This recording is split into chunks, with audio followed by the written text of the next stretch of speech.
باللہ السمیع العلیم العظیم الحفیظ بوجہ الکریم وسلطانہ القدیم من الرجس الخبیث المخبث الشیطان اللعین الرجیم وقبیلہ ونفخہ ونفثہ وہمزہ بسم اللہ الرحمن الرحیم۔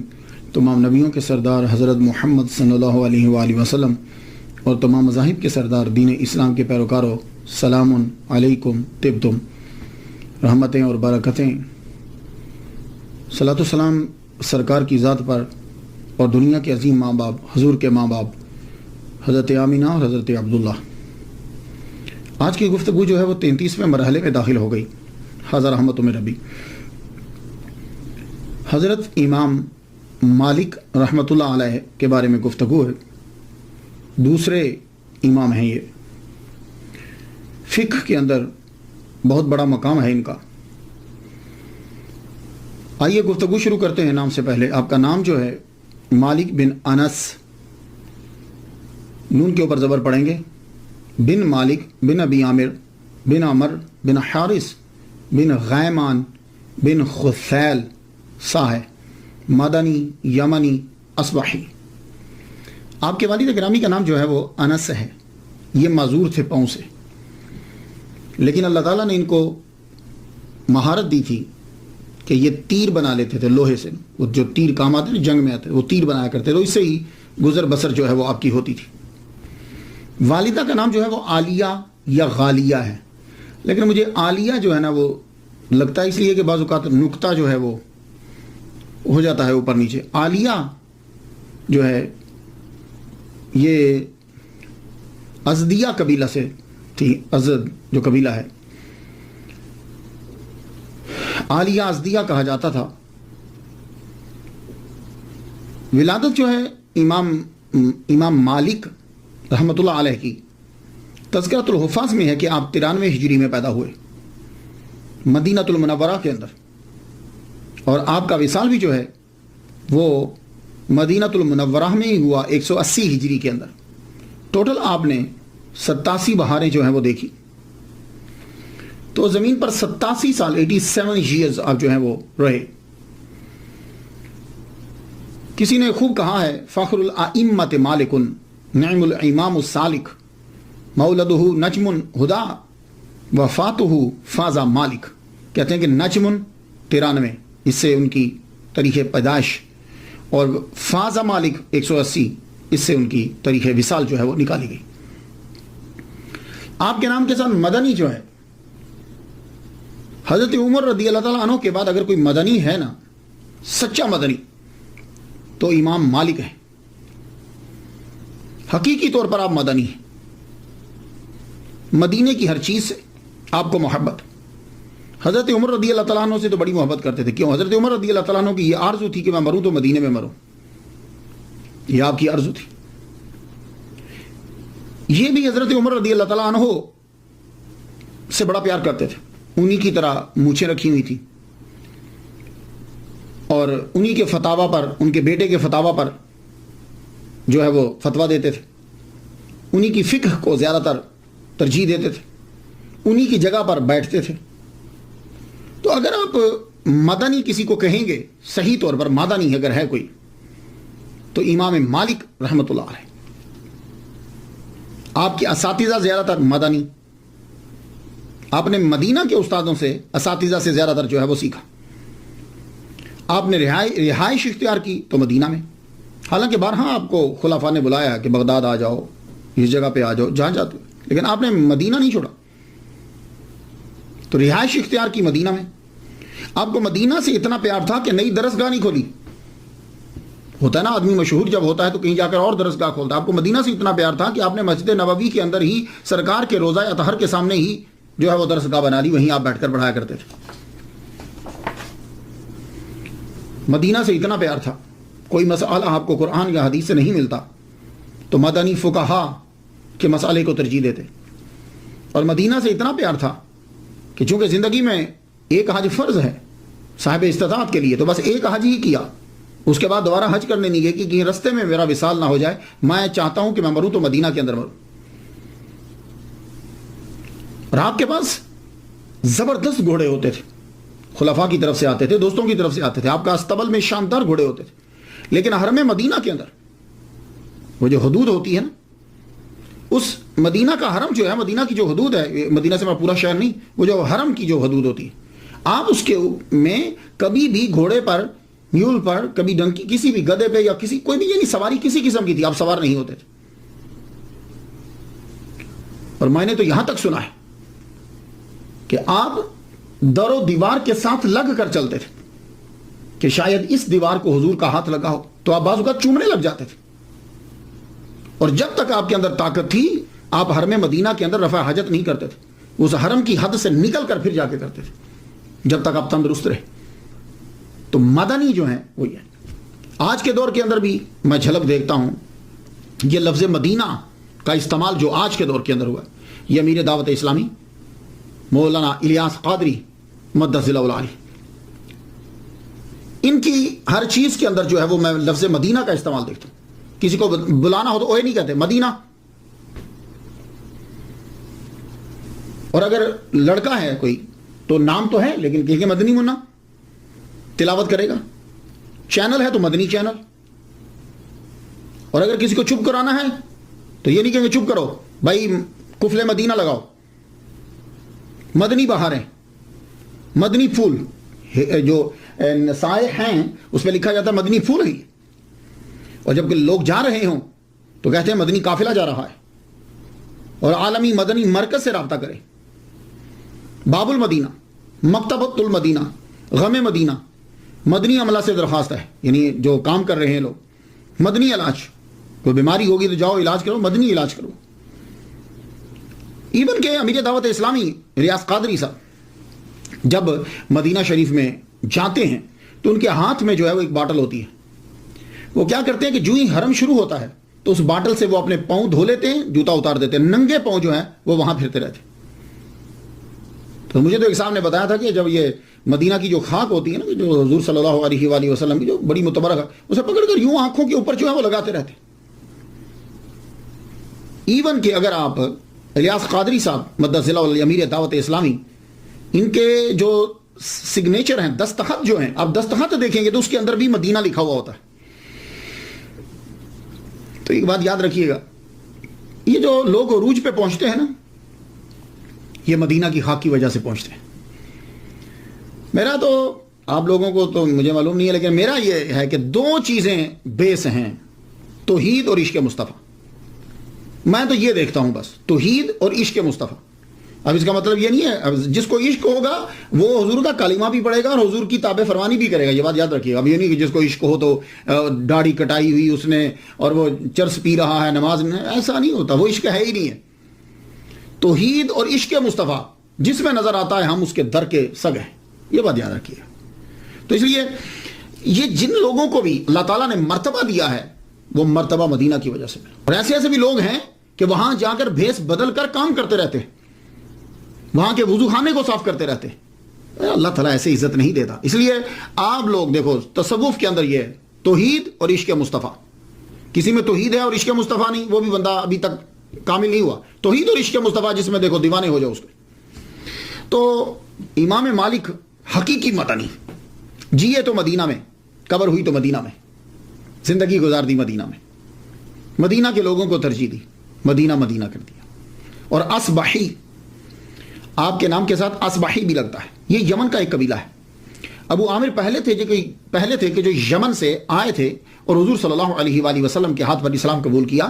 اور یہ غزوہ بدر کے علاوہ تمام غزوات میں محمد مصطفیٰ صلی اللہ علیہ وسلم کے ساتھ شریک ہوئے.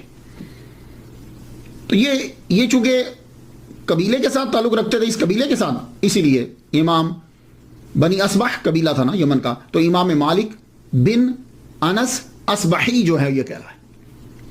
تو یمنی، چونکہ آپ کے آباء و اجداد جو ہیں وہ یمن میں رہتے تھے تو یمن سے آئے تھے، اس لیے آپ کے نام کے ساتھ آپ لوگ یمن بھی جو ہیں وہ یمنی بھی پڑھیں.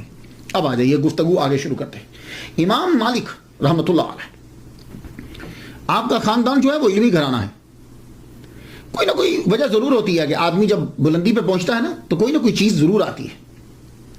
آپ کا گھرانہ علمی گھرانہ، بھائی آپ کے پڑھے ہوئے، دادا صاحب علم، پردادا صاحب علم، باپ علم کا قدردان.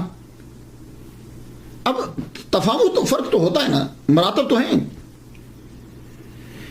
امام مالک کہ والد گرامی رات کو کھانا اکٹھا کھاتے، ٹیبل پہ جب بیٹھ جاتے تو آپ اپنے بیٹوں سے کوئی نہ کوئی مسئلہ ضرور پوچھتے، اور یہ آپ لوگوں کو بھی کرنا چاہیے، خاص طور پہ آپ لوگ جو امریکہ میں ہو، یورپ میں ہو، میری تقریر تو خیر ہر تقریباً سنی جاتی ہے، آپ جب بیٹھو تو بیٹے سے مسئلہ پوچھو، وضو کیسے کرتے ہیں، ٹائم کیا ہے، اس طرح کے نمازوں کے ٹائم کیا ہے، نمازوں کے نام کیا ہیں، مہینوں کے نام کیا ہیں، تو وہ اپنے بچوں سے پوچھتے۔ فقہ کا مسئلہ آپ نے امام مالک سے پوچھا، تب چھوٹے تھے وہ، امام مالک سے پوچھا، وہ جواب نہ دے پائے، آپ کو بڑا غصہ آیا، آپ نے انتہائی کھانے کی ٹیبل کے اوپر ڈانٹا، آپ کی والدہ جو ہیں وہ بھانپ گئی، رخ کو موڑ دیا انہوں نے۔ وجہ کیا تھی؟ ڈاکٹر ہشام ہیں، یہ اچھے مورخ ہیں، بولتے بھی اچھا ہیں، تاریخ پر بڑا عبور حاصل ہے ان کو، کہنے اصل میں امام مالک رحمۃ اللہ علیہ کو بچپن میں ان کا رجحان ہو گیا ان لوگوں کی طرف کہ جو لوگ گاتے ہیں، اور آپ کو معلوم ہے کہ جب آدمی چھوٹا ہوتا ہے نا تو وہ چاہتا ہے کہ میں بھی پاپولر ہو جاؤں، میں مشہور ہو جاؤں، تو آپ دیکھتے تھے کہ جو لوگ گاتے ہیں یہ لوگ بڑے مشہور ہوتے ہیں، تو آپ کا دل کرتا تھا کہ میں سنگنگ کی طرف میں چلا جاؤں۔ آپ کی والدہ جو ہیں، اب آپ کے والد آپ لانا چاہتے ہیں دین کی طرف، تو آپ کی والدہ سمجھ گئی، بولی بات کو موڑا، کا میں خود سمجھاتی، کھانا ختم ہونے کے بعد آپ لے کر گئی، بیٹے کو سمجھا، کہتے بیٹے دیکھو یہ جو اداکار اور اداکارائیں ہوتی ہیں، یہ سیلیبریٹیز جو ہیں، یہ بیٹے جوانی تک لوگ ان کے دیوانے ہوتے ہیں، جب جوانی ختم ہو جاتی ہے نا تو لوگ بوڑھے ہو جاتے ہیں، جب وہ بوڑھے ہوتے ہیں نا تو لوگ دیندار ہو جاتے ہیں، تو جب دیندار ہوتے ہیں نا تو پھر وہ سمجھتے ہیں یہ کام برا تھا، تو پھر وہ ان کے فین نہیں رہتے۔ تو ان اداکاروں کا اور اداکاراؤں کا بڑھاپا انتہائی برا ہوتا ہے، اللہ معافی دے، کوئی آدمی ان کو پھر پوچھتا نہیں ہے۔ تو بیٹے وہ چیز سیکھو کہ تمہارے مرنے کے بعد بھی تمہارا نام زندہ رہے، بیٹے کے ذہن میں یہ بیٹھ گیا۔ تو مائیں جو ہوتی ہیں نا یہ بڑی زبردست کمال کی ٹیچر ہوتی ہیں، تو آپ کے ذہن میں بیٹھ کیا لگے ماں میں پڑھوں گا۔ تو والدہ ماجدہ عالیہ ازدیہ نے کیا کیا، آپ نے بیٹے کو غسل کروایا، کہا چل بیٹے نہاؤ، نہا کے آئے، خوبصورت لباس پہنوایا، بھائی وہ اتنے غریب نہیں تھے، مہنگا لباس پہنایا اپنے بیٹے کو، اور سر کے اوپر پگڑی رکھی۔ یہ جیسے آپ نے دیکھا نا مدنی منع دیکھے آپ نے، سر کے اوپر پگڑی ہوتی، تو پرانے زمانے میں پگڑی رکھتے تھے، پگڑی رکھی، لیکن کافی چھوٹا پگڑی بڑی رکھی، کہنے چل بیٹا چل۔ تو امام مالک کی والدہ محترمہ آپ کو لے کر سیدھا مسجد نبوی چلی گئی، مسجد نبوی میں چلی گئی۔ مسجد نبوی اس وقت دنیا کی بڑی یونیورسٹیز جیسی ایک یونیورسٹی تھی۔ Can you believe 70 classes Masjid Nabawi میں لگتی تھی، 70 کلاسز۔ ابھی بھی میں گیا ہوں تو میں نے دیکھا کہ وہاں بھی آپ بھی اگر کوئی جائے نا عشاء کے قریب مغرب کے بعد، تو آپ کو وہاں ایک آدمی یہاں پڑھا رہا ہے، ایک آدمی یہاں پڑھا رہا ہے، ایک آدمی یہاں پڑھا، آج بھی کلاسز لگتی ہیں۔ اس دور میں 70 کلاسز لگتی تھیں، آپ خود سوچئے 70 کلاسز لگی ہوئی ہیں، اور مختلف سبجیکٹس جو ہیں وہ پڑھائے جا رہے ہیں۔ آپ اپنے بیٹے کو لیتے ہوئے سیدھا گئیں ربیعۃ الرعی رحمۃ اللہ علیہ کے پاس، ان کے پاس جا کے بٹھا دیا اور کہا یہ میرے بیٹے کو آپ پڑھائیے۔ تو اپنے بیٹے سے کیا کہا، اب یہ جملہ سننے والا دیکھیے، یہ جو اتنی ریسرچ کرتا ہوں اور آپ کی طرف لاتا ہوں، اس میں آپ لوگوں کے لیے 1 2 3 باتیں ضرور ہوتی ہیں اور وہ آپ نے کیچ کرنا ہوتی ہیں۔ اب کیا کہا اپنے بیٹے سے والدہ ماجدہ نے، سن لیجئے، اور آپ بھی یہی کہا کریں بچوں کو، کہا بیٹے ان کا علم سیکھنے سے پہلے ان سے ادب سیکھو۔ علم سیکھنے سے پہلے، یعنی جو اللہ نے ان کو علم دیا ہے وہ علم سیکھنے سے پہلے ان سے ادب سیکھو، مینرز سیکھو، یہ چیزیں ان سے سیکھو، اس کے بعد پھر علم سیکھنا۔ امام مالک رحمۃ اللہ علیہ کو اپنے استاد سے محبت ہو گئی، عقیدت ہو گئی، ان کی ذرا نظر کمزور تھی، تو آپ ان کو گھر لے کر جاتے، اور جب کلاسز ہوتی تو گھر سے لے کر بھی آتے۔ اب بینیفٹ یہ ہوا کہ ایک تو عقیدت بڑھ گئی، استاد خاص طور پر ان کو سکھانے لگ گئے، اور کلاسز میں جو سبق ہوتا اسے ایکسٹرا جو ہے امام مالک پڑھتے، اتنا شوق پیدا ہو گیا۔ اور پھر بعض اوقات امام مالک اپنے استاد کی توجہ حاصل کرنے کے لیے یہ بھی ٹرک کرتے، گھر سے اتنی کھجوریں لے آتے، کھجوریں لا کے باقی اسٹوڈنٹس کو بانٹ دیتے، وہ کھجوروں میں لگ جاتے، آپ استاد سے سبق لیتے رہتے۔ یہ ایک چیز تھی کہ آپ چاہتے تھے کہ میرے زیادہ سے زیادہ توجہ استاد کی میری جانب ہو جائے۔ اللہ اکبر جل شان۔ 7 سال تک آپ نے حضرت ربیعۃ الرعی رحمۃ اللہ علیہ سے علم سیکھا، 7 سال تک۔ بہت لمبا عرصہ ہوتا ہے. 7 سال بہت لمبا عرصہ. آج کل تو 7 میں بندہ علامہ بن جاتا ہے. 7 سال بہت عرصہ ہوتا ہے. تب بھی ایک ہی استاد کے پاس. ایک دفعہ آپ کی سسٹر نے ابا سے کہہ دیا ابا بہت ٹائم لگا رہے ہیں مالک. کہا بیٹے نہیں, وہ حدیث سیکھ رہا ہے, نبی صلی اللہ علیہ وآلہ وسلم کا فرمان سیکھ رہا, اسے سیکھنے دو. 7 سال ان سے سیکھا. ان کے بعد امام مالک کے دوسرے استاد حضرت عبداللہ بن ہرمز رحمۃ اللہ علیہ. میں یہاں ایک بات عرض کرتا جاؤں. یہ عبداللہ ابن ہرمز کون ہے؟ میرے سامعین جو ہیں وہ ریسرچ کریں گے تو خیر ہر چیز حاصل کر سکتے ہیں, لیکن عام طور پر یہ کون ہے؟ یہ غلام ہیں. کن کے غلام ہیں؟ حضرت ابو ہریرہ رضی اللہ تعالیٰ عنہ کے غلام ہیں یہ. اب یہاں ایک نقطہ عرض کر جاؤں, کیونکہ کچھ ٹاپکس ایسے ہوتے ہیں پتہ نہیں کب بناؤں گا کب بولوں گا, لیکن ایک ایک بات آپ کو دیتا جاؤں. آج کل یہ مشہور کیا جاتا ہے کہ اسلام جو ہے یہ غلامی کو عروج دیتا ہے, اور ہم لوگوں نے غلامی کو ختم کیا ہے. صرف لفظی غلامی کو ختم کیا ہے, مانوی تو جاری ہے. مانوی تو آج بھی غلامی جاری ہے. تو صحابہ کرام کیا کرتے تھے؟ وہ غلام لیتے تھے, اڈاپٹ کرتے تھے بچوں کو, یا اپنے غلام کے بچے کو اڈاپٹ کر لیتے تھے, یا غلام اڈاپٹ کر لیتے تھے. پھر اس کو وہ سارا علم سکھاتے تھے. اسی لیے جا کر دیکھ لیجئے کہ آپ بڑے بڑے مفسرین, محدثین, مفکرین کے اندر آپ کو غلام زادے نظر آئیں گے. اب یہی حضرت عبداللہ ابن ہرمز رحمۃ اللہ علیہ, حضرت ابو ہریرہ رضی اللہ تعالیٰ عنہ نے ان کو اڈاپٹ کیا اور ان کو پوری حدیث سکھائی. اب آپ خود سوچئے کہ ان کے پاس کتنی حدیث ہوں گی. تو ہمارے ہاں یہ چیز نہیں ہے. بڑے بڑے مفکر. اور بھی ایک یہاں اور سن لیجیے. اب غلام کا درجہ اس دور میں غلام کی کیا کیٹیگری ہوتی ہے؟ یعنی آپ کے معاشرے میں جو کمین ہے نا, کم تر درجے کا, اس کے برابر غلاموں کا درجہ ہوتا تھا. اب آپ اندازہ کر لیجیے. لیکن وہ لوگ یہ سمجھتے تھے کہ اس شخص کے پاس علم ہے, یہ خوبی رکھتا ہے, وہ اس کی عزت کرتے تھے. خود اب امام مالک دیکھ لیجیے نا کہ عبداللہ ابن ہرمز 8 سال ان سے سیکھا اور یہ غلام ہے. یہاں سے آپ کو غلاموں کا مقام معلوم ہو جائے گا. نافع کون ہے؟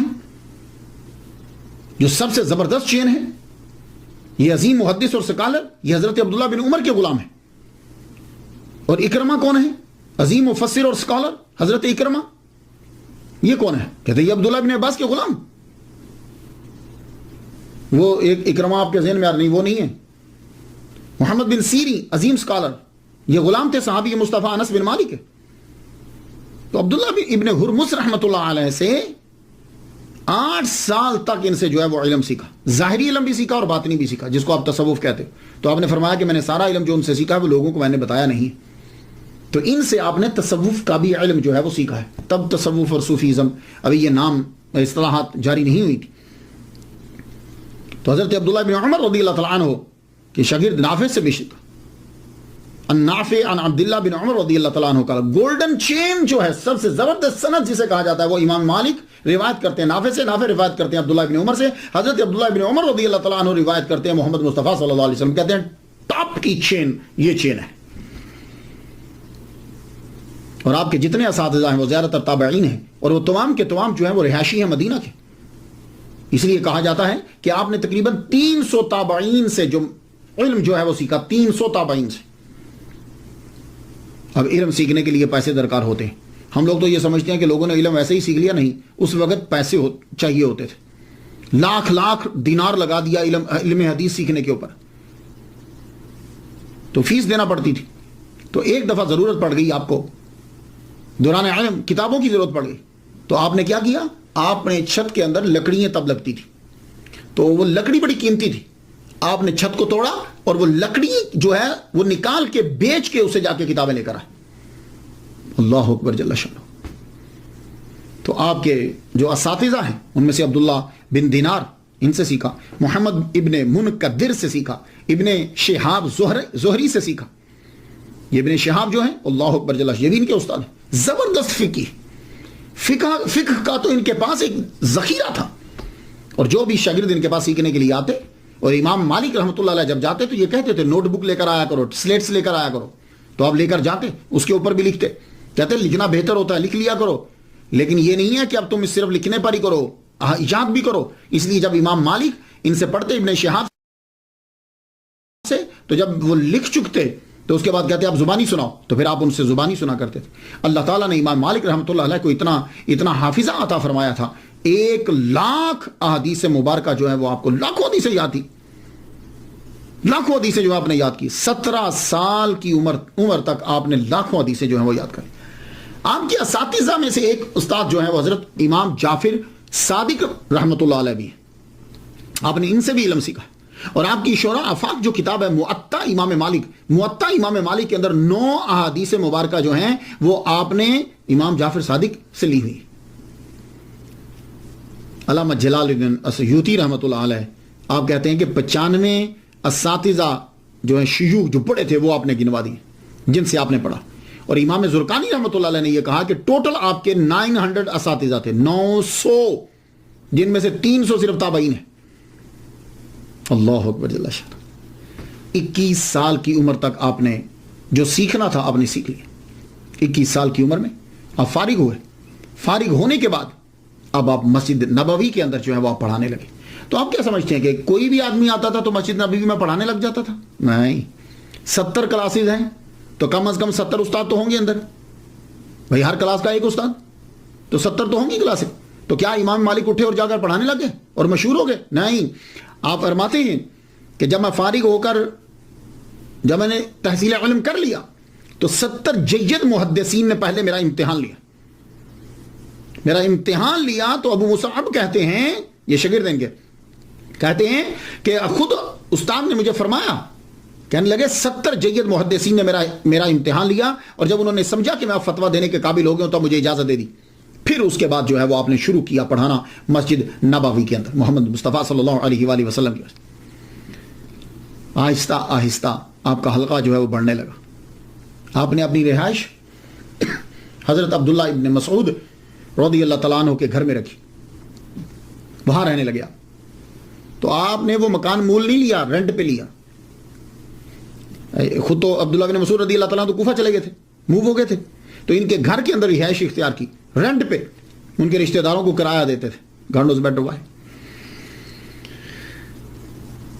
مسجد نبوی کے اندر آپ نے اپنی جگہ وہ بنائی کہ جہاں حضرت عمر رضی اللہ تعالیٰ عنہ بیٹھ کر پڑھایا کرتے تھے. اور حضرت عمر رضی اللہ تعالیٰ عنہ نے اس جگہ کو اختیار کیا تھا، وہاں محمد مصطفیٰ صلی اللہ علیہ وسلم بیٹھ کر پڑھایا کرتے تھے. سبحان اللہ. اس جگہ پہ آپ بیٹھتے. خاص جگہ بنائی گئی لیکن اسی جگہ کے اوپر. مسجد نبوی کے اندر آپ نے اپنی جگہ وہ بنائی کہ جہاں حضرت عمر رضی اللہ تعالیٰ عنہ بیٹھ کر پڑھایا کرتے تھے. اور حضرت عمر رضی اللہ تعالیٰ عنہ نے اس جگہ کو اختیار کیا تھا، وہاں محمد مصطفیٰ صلی اللہ علیہ وسلم بیٹھ کر پڑھایا کرتے تھے. سبحان اللہ. اس جگہ پہ آپ بیٹھتے. خاص جگہ بنائی گئی لیکن اسی جگہ کے اوپر وہاں آپ پڑھاتے. آپ جب پڑھانے لگے تو آپ کے فتویٰ جو آپ فتاویٰ دیتے تھے تو آپ کے فتاویٰ مشتمل ہوتے تھے مدینہ کے فقہا پر، یعنی حضرت عائشہ صدیقہ رضی اللہ تعالیٰ عنہ، حضرت عمر رضی اللہ تعالیٰ عنہ، حضرت عبداللہ ابن عمر رضی اللہ تعالیٰ عنہ، حضرت سعید ابن مسیب رحمۃ اللہ علیہ. یہ تابعی ہیں. تو ان کے فتاویٰ کے اوپر جو ہے وہ آپ جو ان سے سیکھا آپ نے وہ دیتے، یعنی مطلب کہ جو ان کا علم آپ تک پہنچا. اور آپ کا طریقہ یہ رہا. جمعہ کے دن، جس کو جمعہ بولتے ہیں، یہ جمعہ لفظ ہے قرآن مجید میں. جمعہ کے دن آپ اپنے جتنے طلباء آپ کے ہوتے آپ ان کو خاص طور پر کھانا پکاتے ان کے لیے، اور عام لوگوں کو بھی دعوت ہوتی، جو آ جاتا کھا لیتا. یہ جمعہ کے دن آپ کا طریقہ تھا.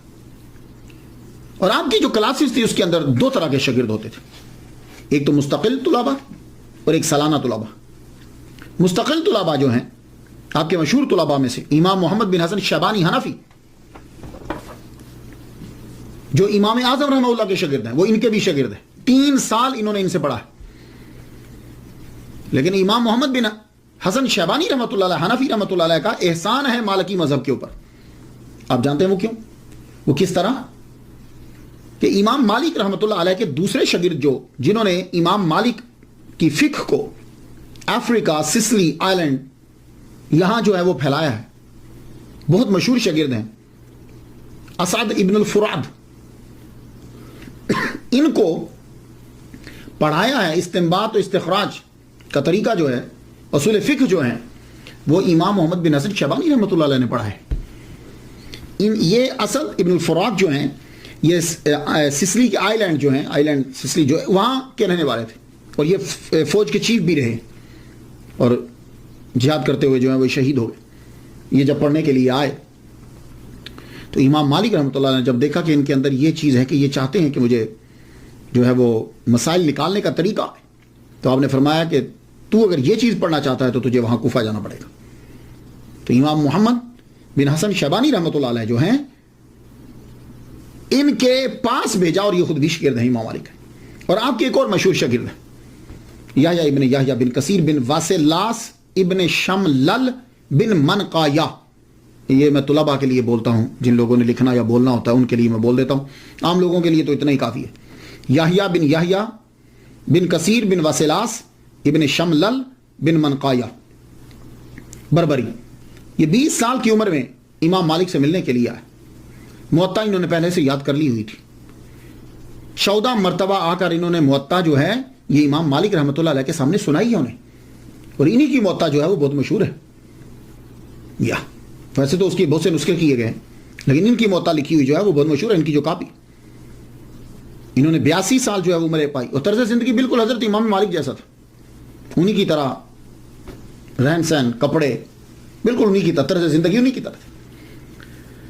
اور آپ کی جو ہے وہ دربار تک رسائی تھی، اندلس کے اندر ارد گرد میں کوئی جج نہیں لگ سکتا تھا آپ کی پرمیشن کے بغیر، تو آپ قاضی القضات سمجھ لیجیے، تو آپ جج کی اپوائنٹمنٹ آپ کیا کرتے تھے۔ اور دوسرے شاگرد عیسیٰ ابن دینار ہیں، انہوں نے دیار مغرب میں مالکی مذہب کی ترویج کی ہے۔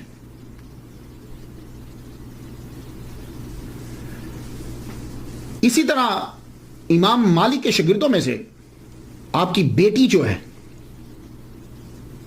وہ بھی ہے، آپ کی بیٹی فاطمہ، انہوں نے پوری موطا جو تھی وہ اپنے والد گرامی سے زبانی یاد کی ہے۔ آپ کے بیٹوں میں سے تو کوئی خیر ایسا نام نہیں آیا۔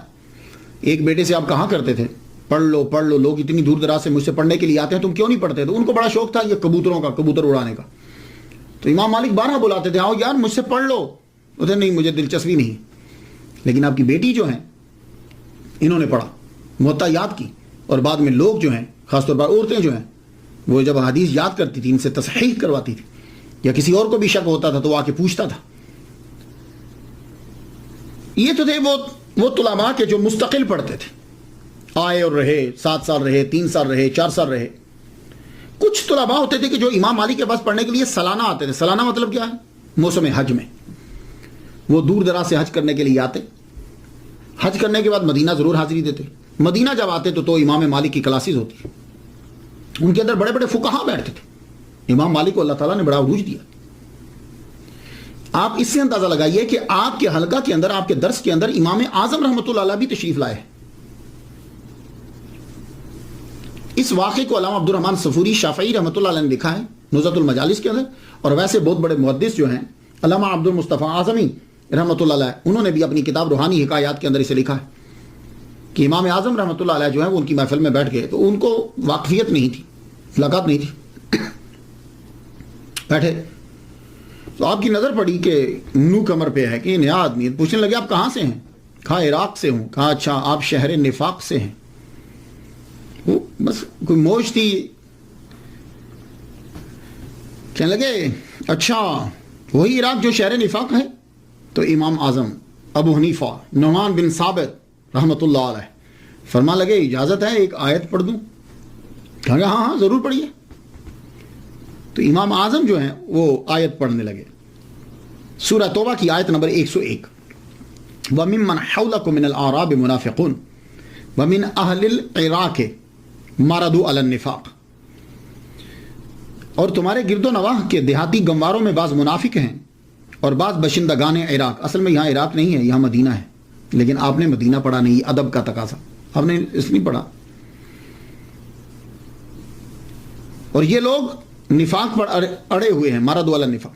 امام مالک حافظ تھے، ایک دم سے اچھل پڑا، کہنے لگے کیا کر رہے ہیں آپ؟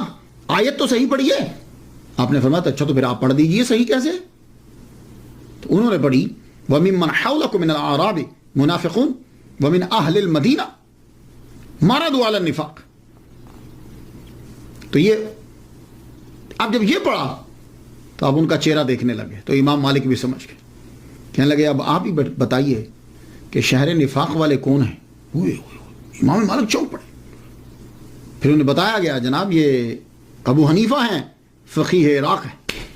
اب ان کی دوستی ہوئی. پھر بعد میں آپ ان کے فتاوی منگوایا کرتے تھے، بلکہ ڈیوٹی لگائی ہوئی تھی کہ جو ان کی طرف سے فتاوی جاری ہوں وہ یہاں بھیجا کریں. تو یہ میں آپ کو مثال دے رہا ہوں کہ سالانہ طلباء بھی ایسے جو وہ قافلہ آیا، کچھ عرصہ رکا، ان سے علم حاصل کیا، اس کے بعد چلا گیا. امام مالک رحمۃ اللہ علیہ کی طرز زندگی، وہ بادشاہی میں فقیری کی ہے آپ نے. ماشاءاللہ اللہ تعالیٰ نے آپ کو بڑا لمبا قد دیا تھا، نیلی آنکھیں دیں آپ کی. حالانکہ عرب میں نیلی آنکھیں نہیں ہوتی، نیلی آنکھیں دیں آپ کی. بڑا خوبصورت چہرہ تھا. مہنگے ترین کپڑے آپ، جو بہترین ڈیزائنر تھے یمن کے، ایجپٹ کے اور خراساں کے بہترین ڈیزائنر آپ کے کپڑا جو ہے وہ بیچتے تھے. وہاں سے کپڑا بن کر آتا تھا اور آپ پہنتے تھے. زیادہ تر کوشش ہوتی تھی کہ کپڑے کا کلر جو ہے وہ وائٹ ہو. آپ وائٹ کپڑا جو ہے پہنتے، خوشبو لگاتے، زبردست خوشبو لگاتے. اس کے بعد آپ نے ایک انگوٹھی رکھی پہنتے تھے آپ چاندی کی، اور اس کے اوپر کالے رنگ کا جو ہے وہ نگ تھا، اور اس نگ کے اوپر لکھا ہوا تھا حسبنا اللہ و نعم الوکیل، یہ لکھا. اور آپ کی مونچھیں جو ہیں وہ بڑی تھی. حضرت عمر رضی اللہ تعالیٰ عنہ کی بھی مونچھیں بڑی تھی. یہاں سے آپ رکھ کے کاٹ دیتے تھے، منڈواتے نہیں تھے مونچھیں. آپ پوچھا گیا امام مالک سے کہ آپ مونچھیں کیوں نہیں منڈواتے؟ کہنے لگے یہ مونچھیں مونڈ دینا مسئلہ بنانے کے مترادف. تو حضرت عمر رضی اللہ تعالیٰ عنہ بھی جب کبھی کوئی مشکل مسئلہ آتا تو آپ یوں مونچھ کو پکڑ کے تاؤ دیتے تھے. اسے تاؤ دینا کہتے ہیں، یوں کرنا. تو سیم حضرت امام مالک بھی کرتے تھے. جب کبھی کسی مسئلے کو سوچ رہے ہوتے تو یوں آپ مونچھ کو پکڑ کے آپ بھی تاؤ دیا کرتے تھے. تو یہاں سے بڑی تھی، یہاں رکھ کے نا مثلاً تو یوں کاٹ دیا کرتے تھے. اللہ اکبر جل شان. اور آپ جس گھر میں رہتے تھے اس گھر کے دروازے پہ آپ نے لکھا تھا. اور یہ اگر آپ کو بھی موقع ملے تو ضرور لکھیے. یہ سورہ کہف کی آیت نمبر جو ہے وہ 39 ہے، اس کا ایک حصہ ہے یہ. تو آپ نے جس گھر میں رہتے تھے، حضرت عبداللہ بن مسعود کا تھا نا، تو وہاں باہر لکھوایا ہوا تھا وَلَوْلَا إِذْ دَخَلْتَ جَنَّتَكَ قُلْتَ مَا شَاءَ اللَّهُ. تو یہ باقی تو چھوڑ دیا ہے، لیکن اکثر ہم ماشاء اللہ جو ہے وہ گھروں کے دروازے پہ ضرور لکھواتے. تو آپ بھی ماشاء اللہ جو ہے وہ ضرور لکھوایا کریں. اور جب تو اپنے باغ میں داخل ہوا تو نے کیوں نہیں کہا ماشاء اللہ لا قوت الا باللہ. اور جب نماز پڑھنے کے لیے امام مالک رحمہ اللہ جاتے مسجد میں تو ایک رومال لے کر جاتے ساتھ، نرم سا نا رومال، نرم سا ہاتھ میں جو تھا رومال لے کر جاتے. کسی نے پوچھا جو نماز پڑھنے جاتے ہیں تو یہ رومال کیوں لے کر جاتے ہیں؟ فرمانے لگے اس رومال کو رکھ کے سجدہ کرتا ہوں اوپر. پوچھا کیوں؟ تو زمین پہ کرے نا. کہنے لگے پھر وہ یہاں محراب بن جاتا ہے، تو میں نہیں چاہتا کہ لوگ یہ میرا کالا نشان دے کے کہیں کہ وہ دیکھو بہت بڑا زاہد آ رہا ہے، تو میں یہ رومال نیچے رکھتا ہوں تاکہ اوپر ماتھا رکھوں تو وہ نشان نہ بنے. اللہ اکبر.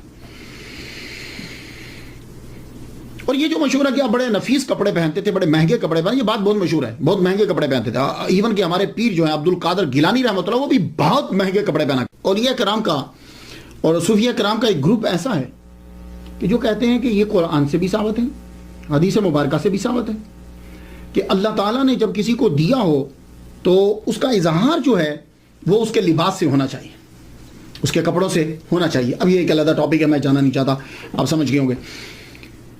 تو امام مالک بھی انہی میں سے ہیں کہ جب اللہ تعالیٰ نے دیا ہے تو اللہ تعالیٰ کی نعمت کا شکر ادا کرنے کے لیے تمہیں وہ چیزوں کا استعمال جو ہے وہ کرنا چاہیے.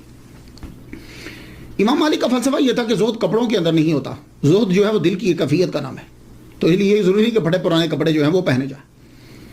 دوسری وجہ یہ ہے کہ امام مالک محمد مصطفیٰ صلی اللہ علیہ وآلہ وسلم کی حدیث مبارکہ کا بڑا احترام کرتے تھے، بہت احترام کرتے تھے. آپ اندازہ اس بات سے لگا لیجیے کہ امام مالک رحمۃ اللہ علیہ نے جب حدیث پڑھانا ہوتی تھی تو ایک نشست کے لیے آپ غسل فرماتے تھے، کپڑے پہنتے، خوشبو لگاتے. ایون کہ آپ کی محفل میں جہاں حدیث پڑھائی جاتی تھی وہاں اور لبان جو ہے وہ سلگایا جاتا تھا.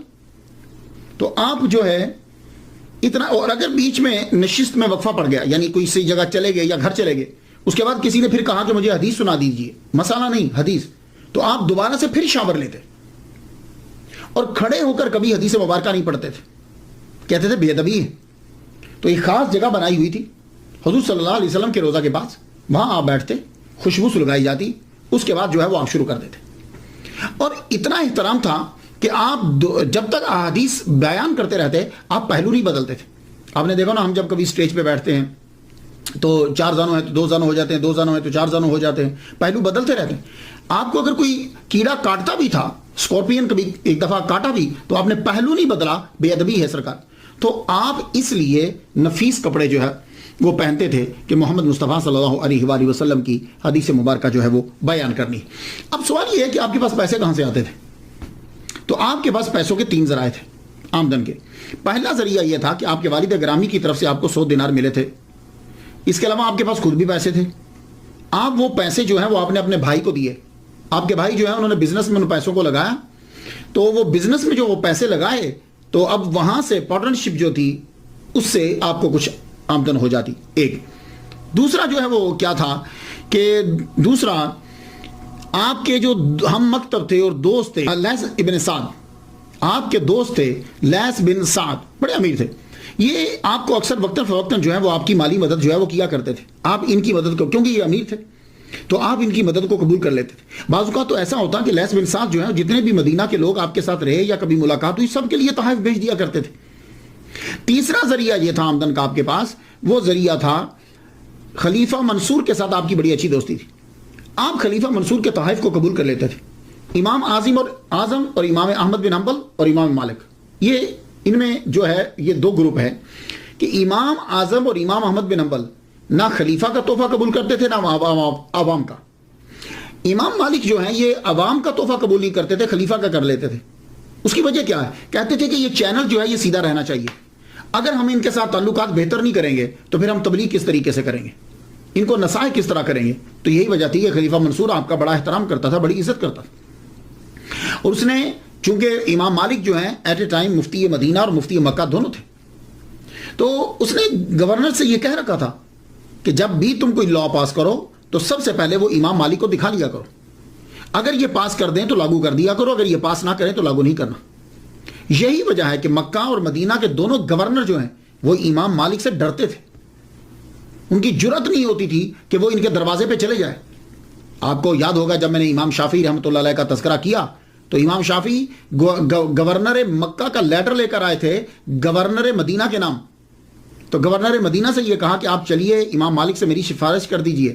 تو گورنر مدینہ نے یہ کہا تھا امام شافعی سے، بیٹے تو اگر مجھے یہ کہے نا کہ میں مدینہ سے پیدل چلا جاؤں مکہ اور مکہ سے پیدل آ جاؤں مدینہ، یہ میرے لیے آسان ہے، مگر یہ بڑا مشکل ہے کہ میں جا کے تیری سفارش کروں.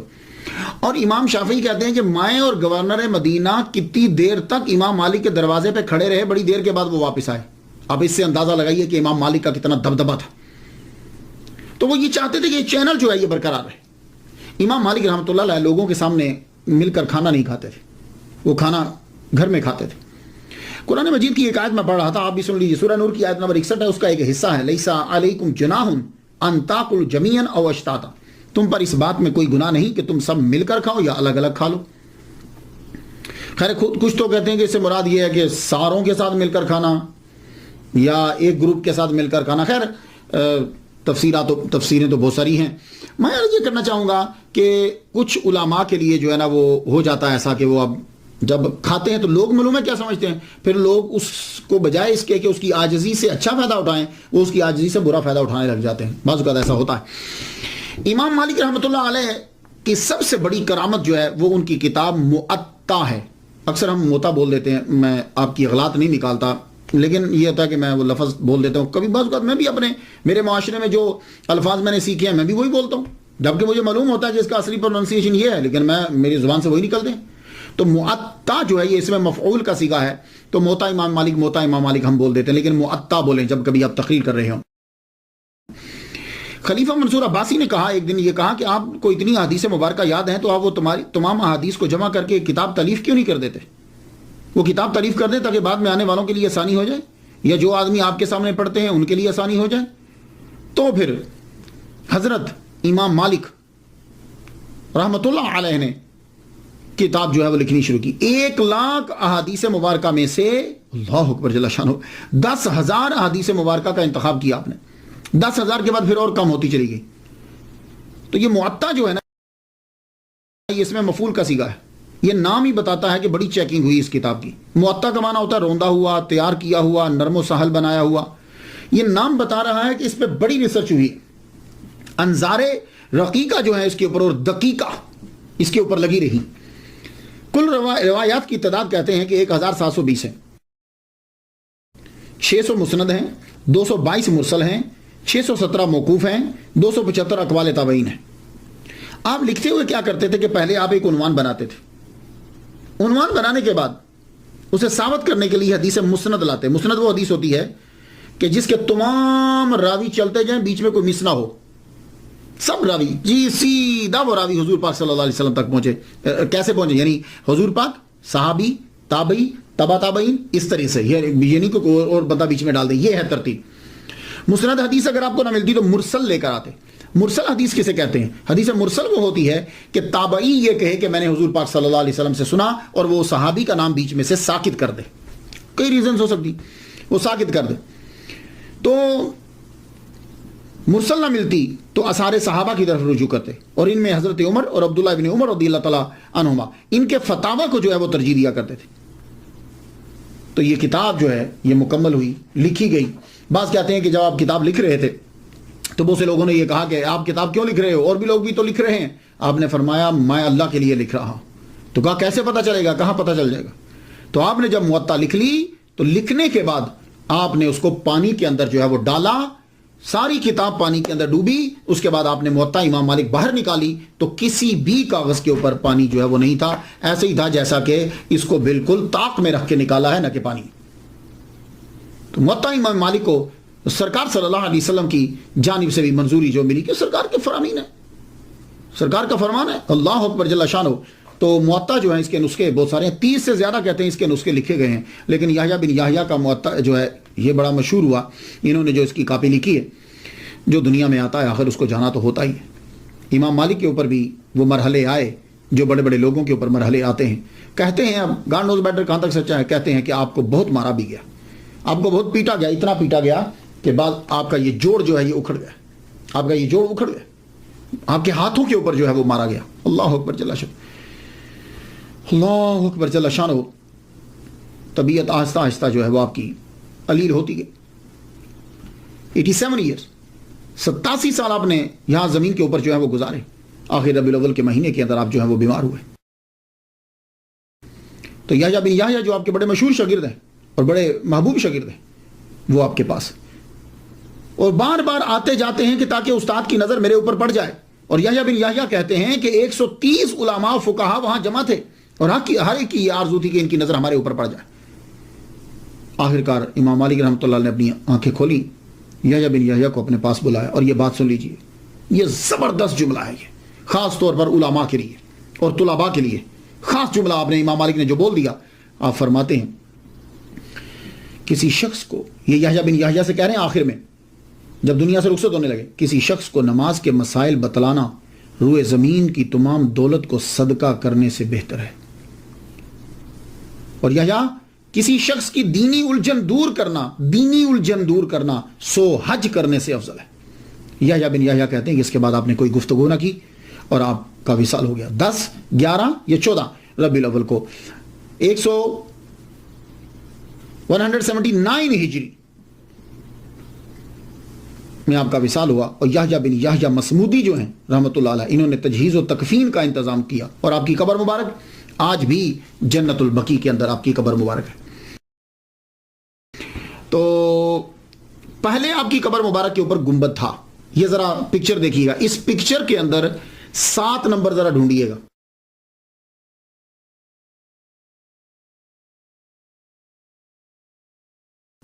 سات نمبر ڈھونڈیے گا. وہ 7 نمبر جو ہے وہ گنبد بنا ہوا ہے امام مالک کی قبر پہ.